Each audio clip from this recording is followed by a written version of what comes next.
Jamani, leo nimemtembelea msanii mkubwa yule, msanii wenu yule Gabute, mnempata Gabute yule.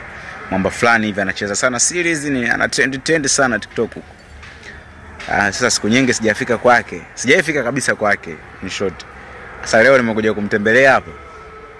Tutangaa Mamba anaingia chooni hapa, nikanadhani huyu Mamba ni yeye au sio yeye. Sasa nangu mimi leo hapa stoki. Mpaka mtakapomwona akiwa anatoka, je ni yeye? Gabute. Gabute.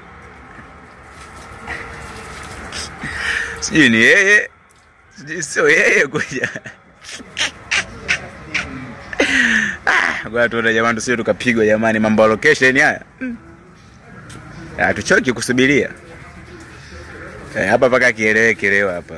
Inawezekana msanii mkubwa anaishi mazingira haya, msanii mkubwa jamani. Hebu angalieni jamani. Maana mazingira msanii mkubwa jamani.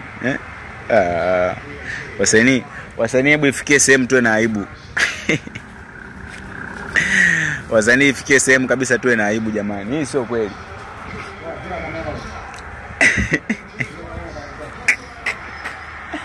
Hii sio kweli. Hii jamani, hii sio kweli. A few moments later.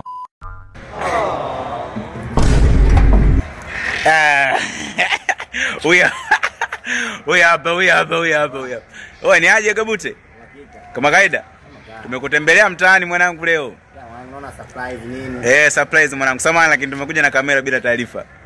Unajua issue ni nini? Haya ndo maisha yetu wasanii. Haya ndo maisha yetu wasanii. What do we call kwenye kamera au kwenye TV? Anavimba nini? Lakini ndo maisha yetu brother. Kwa mwanangu ndo maisha yako halisi unaoishigi. Ndo maisha yangu brother. Kwani nianze kukupimba maisha sio yangu? Jamani, huyu ndo Gabute kama nilivyowaambia leo nimekuja kumtembelea hapa. Kule chondo hii. Maisha yetu sisi haya.